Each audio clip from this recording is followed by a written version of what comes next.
দর্শকবৃন্দ, ব্যবসায়ী বড় ভাই কি কথাগুলো বলে আপনারা একটু মনোযোগ দিয়ে শোনেন, তারপরে আমি কিছু কথা বলবো, মনোযোগ দিয়ে শুনবেন। আওয়ামী লীগের আমলে গ্যাস পাচার করছে, ইলিশ মাছ পাচার করছে। আসলে কি পাচার করছে এখন তো আমরা বুঝতে পারতেছি। আসলে এটা কথার ছিল। শেখ হাসিনার আমলে আমরা ইলিশ মাছ খাইতে পারছি, এখন ইলিশ মাছের সামনেই যাওয়া যায় না। আমি একজন দোকানের একটা মাহাজন হয়ে বলতেছি যে আমি 2 বছরে ইলিশ মাছ কেনার সাহসই পাইনি।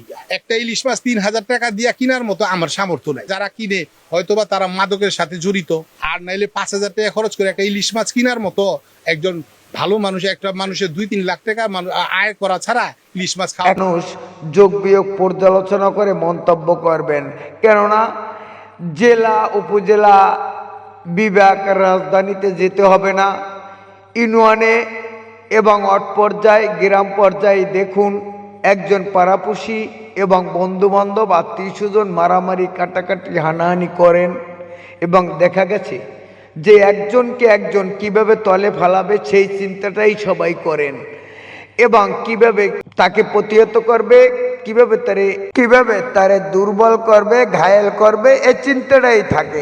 যাতে টাকা লাগুক, পয়সা লাগুক, অর্থ লাগুক, সম্পদ লাগুক, খুন করা লাগুক, কাটা লাগুক, মারা লাগুক, আইন লাগুক, বিচার লাগুক, সব দিয়েই একজনকে একজন প্রতিহত করতে চায়।